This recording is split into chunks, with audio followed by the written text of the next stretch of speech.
Mesdames et messieurs, bienvenue dans ce journal. Heureuse de vous informer. Ouvrons cette actualité avec cette nouvelle. Le président Félix-Antoine Tshisekedi Tshilombo est arrivé ce lundi 9 juin 2025 à Kolwezi dans le Lualaba pour présider la 12e conférence du gouverneur accueillie avec la première dame Denise Nyakirou par les autorités du pays. Le chef de l'État mènera du 10 au 13 juin une série d'activités dont l'inauguration d'importants ouvrages dans cette capitale du Cobalt. Suivez l'extrait du programme de ces activités lu par Tina Salam à son porte-parole. Comme vous le savez, comme cela en tout cas a été annoncé, c'est couplé donc avec la 12e conférence des gouverneurs qui ira du 10 au 13 juin sous le thème « La santé, facteur de cohésion sociale et de développement durable des provinces ». Alors à la clôture de cette conférence des gouverneurs de province, il y aura bien évidemment un conseil des ministres qui va se tenir ici à Kolwezi dans le Lualaba. Alors à côté de tout cela, le chef de l'État aura bien évidemment d'autres activités. Il va donc, comme il l'avait annoncé, inaugurer des ouvrages. Donc ça pourra aller des bâtiments administratifs, centres de santé, centres de formation et d'autres bâtiments. Mais également, il aura des audiences avec les autorités provinciales, mais également la notabilité de la ville.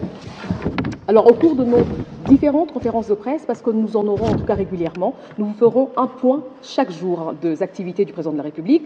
Donc, nous allons donc porter à votre gouverne des informations relatives aux activités et aux audiences du président de la République durant son séjour ici à Kolwezi. Et cela va s'articuler sur 4 points importants. On tenait à ce que vous le sachiez dès maintenant. D'abord, l'exposé sur les déroulés de l'itinérance du président de la République, l'exposé, bien évidemment, comme je viens de le dire, des réunions du chef de l'État, les audiences également du chef de l'État, les réceptions auxquelles le président de la République va offrir ou prendre part. Alors, pour aujourd'hui, je crois que c'est ce qui est important pour tout le monde, pour ce 9 juin donc, il y a bien évidemment l'arrivée du président de la République, on va dire à partir de 13h30, heure de Kolwezi.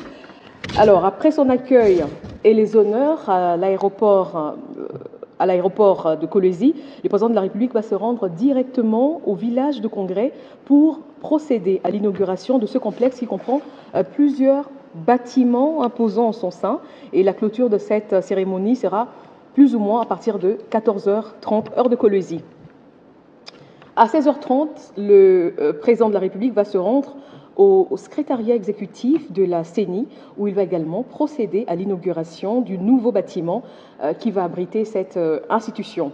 Et donc, c'est finalement autour de 18h, heure locale, que le chef de l'État sera installé en sa résidence où des audiences sont prévues. Alors, parmi les audiences prévues du chef de l'État, il y aura les gouverneurs des provinces et bien évidemment la gouverneure de Kolwezi, Madame Fifi Masuka.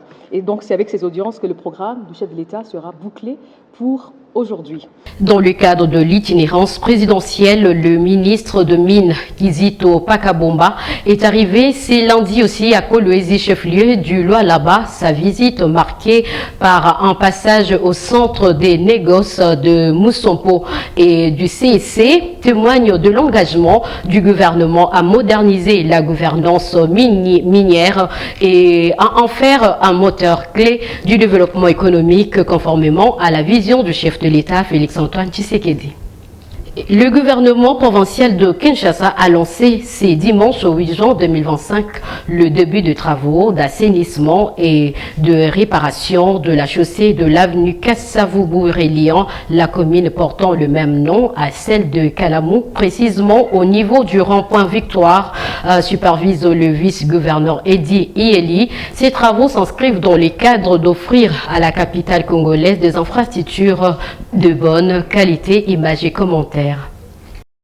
Après plusieurs alertes et dénonciations de Quinoa, le gouvernement provincial de Kinshasa lance enfin le travaux de réhabilitation et de réparation de l'avenue Kassavubu le dimanche 8 juin 2025 dans la commune de Kalamou. Ces tronçons situés entre la maison de la Bible et les ronds-points Victoire avaient été laissés à l'abandon au grand désarroi de riverains et usagers. Sur place, plusieurs engins ont été déployés pour amorcer les travaux, tandis que des ouvriers s'affairaient déjà sur la chaussée visiblement déterminée à redonner vie à cet acteur stratégique de la capitale congolaise. Supervisé par le vice-gouverneur Eddie Iyeli, ces travaux s'inscrivent dans le cadre d'offrir à la capitale des infrastructures de bonne qualité. Déterminé à redorer l'image de la ville de Kinshasa longtemps ternie, le gouvernement congolais a décaissé au moins 40 millions de dollars américains à l'OVD pour la réhabilitation de 30 km de routes à Kinshasa. Il convient de signaler que plusieurs axes sont concernés.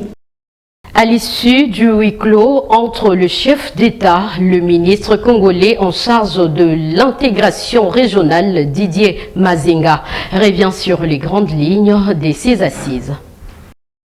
Et des travaux ont commencé depuis les 30 avec le ministère sectoriel, des experts, et ça a été sanctionné par le conseil de ministres de la CAC. À ce qui concerne la passation ou bien la présence en exercice dont le Rwanda devrait exercer, nous, la République démocratique du Congo, nous sommes opposés. Nous avions présenté la situation politique et nous avions rappelé que le Rwanda, c'est le pays agresseur.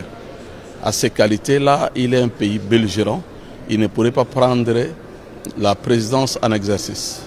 Suivi par le chef d'État et de gouvernement, il a été décidé que la Guinée équatoriale garde la présence en exercice, que le Rwanda règle d'abord ses différends avec la République démocratique du Congo. C'est lundi 9 juin, plusieurs constructions anarchiques ont été démolies, suscitant la colère et la détresse de certains habitants. Notre reporter était sur terrain, suivez son commentaire. C'est dans le cadre de l'assainissement de la ville de Kinshasa qu'une vaste opération de démolition s'est déroulée ce lundi 9 juin 2025 dans plusieurs artères de la capitale. Même les étalages placés le long des avenues ne sont pas épargnés. Dans la commune Mongafula, précisément l'avenue Tchakwiva, le long de la route Bel Air qui mène vers Kimwenza Mission, plusieurs propriétaires des étalages ou hangars, de maisons, de boutiques et diverses constructions érigées de manière anarchique étaient surpris d'être aussi concernés par cette opération tôt dans la matinée qui les laisse sans voix. D'autres par contre n'ont pas donné leur langue au chat, à l'instar de cette dame qui précise avec émotion que sa boutique est sa seule source de revenus.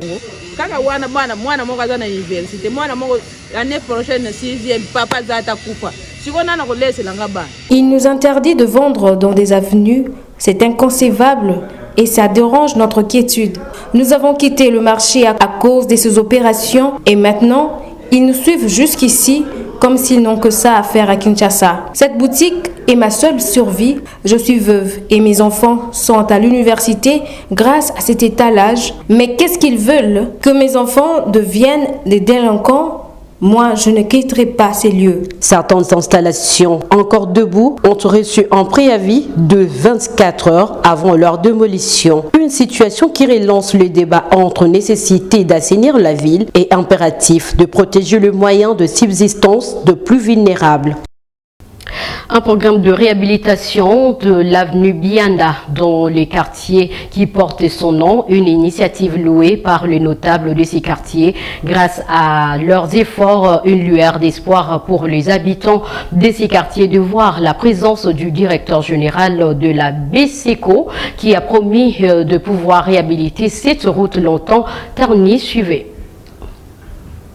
Le cri de détresse, alerte et dénonciation des notables et habitants de l'avenue Bianda dans le quartier qui porte le même nom dans la commune de Mongafula se font enfin entendre. Les habitants de ce coin de la capitale étaient très heureux de voir la présence du directeur général de la BCECO, Jean Madi. Ils ont profité d'exposer leurs problèmes respectifs. Jean Madi a promis à cette population que cette route sera désormais réhabilitée grâce aux efforts et à l'accord des notables de ce quartier.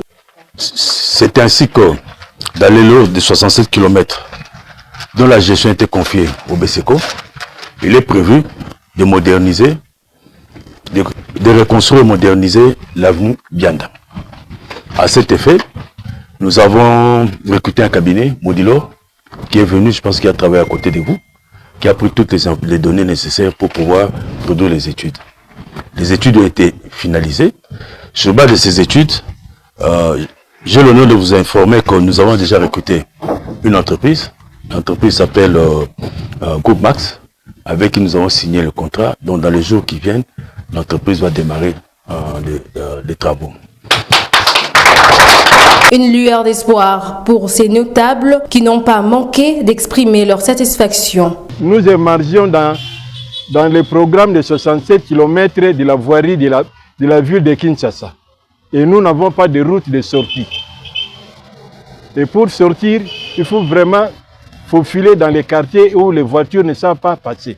C'est pourquoi nous avons fait appel à la BSECO pour venir voir un peu notre problème.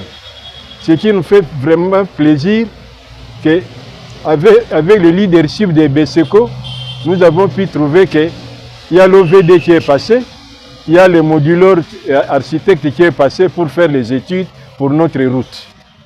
Et c'est pourquoi nous avons demandé que lui-même, le DG, puisse descendre sur terrain pour venir voir l'état de la route, l'état dans lequel nous vivons, afin qu'il puisse se rendre compte et trouver la solution à notre problème. Cette route d'intérêt communautaire, sa réhabilitation axée dans le cadre de la lutte contre les érosions est très souhaitée par la population. Et poursuivons ce journal à l'occasion du premier anniversaire du gouvernement souminois. Le ministre Teddy a présenté un bilan pour le ministère des Ressources hydrauliques et électricité. On l'écoute. De vue hydraulique, nous avons travaillé sur certains réseaux d'adduction d'eau, notamment à Kinshasa. Nous avons pratiquement avancé avec le deuxième module de l'usine d'Ozone. Il y a eu beaucoup d'actions sur lesquelles nous nous sommes tenus à ce que dans ce délai, ça soit réalisé.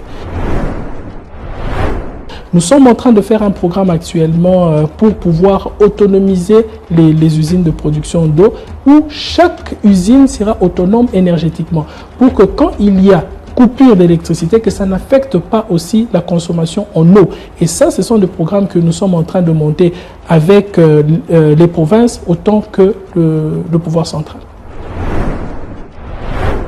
Le secteur de l'eau et le secteur de l'électricité, ce sont des secteurs qui nécessitent la mobilisation des capitaux. Et pour avoir cette mobilisation des capitaux, il faut d'abord présenter des études qui peuvent être soutenues pour défendre la bancabilité de ce projet-là. Alors, nous nous sommes formalisés d'abord à pouvoir présenter des études qui tiennent, ce qui était une étape. Nous avons eu la garantie de financement. Je pense que nous allons maintenant procéder à cet investissement. Mais la bonne nouvelle, c'est que nous avons eu des levées de fonds et que d'ici 2026, puisque 2025, nous avons mobilisé les fonds et nous les avons obtenus. Et je pense qu'à partir de l'année prochaine, on va passer à la phase de la construction. Ce sont des secteurs qui touchent à des grosses infrastructures et qui doivent se résoudre par l'érection de ces infrastructures. Et la première ministre Judith Suminwa Tuluka a signé un décret fixant réajustement du SMIC applicable de la paye du mois de juin de l'année en cours. Celui-ci s'élève à 14 500 francs congolais par jour, soit 377 000 francs congolais par mois pour 26 jours de travail. C'est dans ce décret numéro 25/22 du 30 mai 2025 portant fixation du salaire minimum interprofessionnel garanti, des allocations familiales minimum et de la contre-valeur du logement que la première ministre Judith Suminwa Tuluka a réaffirmé les SMIC. Désormais, celui-ci s'élève à 14 500 francs par jour, soit 377 000 francs congolais par mois pour 26 jours ouvrables, équivalent environ à 132,28 $ américains. À compter du 1er janvier 2026, ce seuil passera à 21 000 francs congolais par jour, soit 546 000 francs congolais par mois, marquant une hausse significative du revenu minimum légal en République démocratique du Congo. Une mesure sociale salutaire, ce décret témoigne d'une volonté politique de l'État congolais, celle de renforcer les pouvoirs d'achat des travailleurs, notamment ceux du secteur privé non structuré, notamment oubliés dans la répartition des fruits de la croissance, le maintien et le suivi de cette application, un souhait pour les travailleurs congolais. À Béni, la communauté musulmane monte au créneau contre le recrutement au sein des forces démocratiques alliées, ADF en sigle, un groupe armé d'origine affilié à l'État islamique est accusé de nombreux massacres dans les territoires de l'Ituri, de Beni et Lubero face à la confusion délibérément entretenue autour de l'islam. Le musulman dénonce une instrumentalisation de leur religion à des fins violentes et criminelles.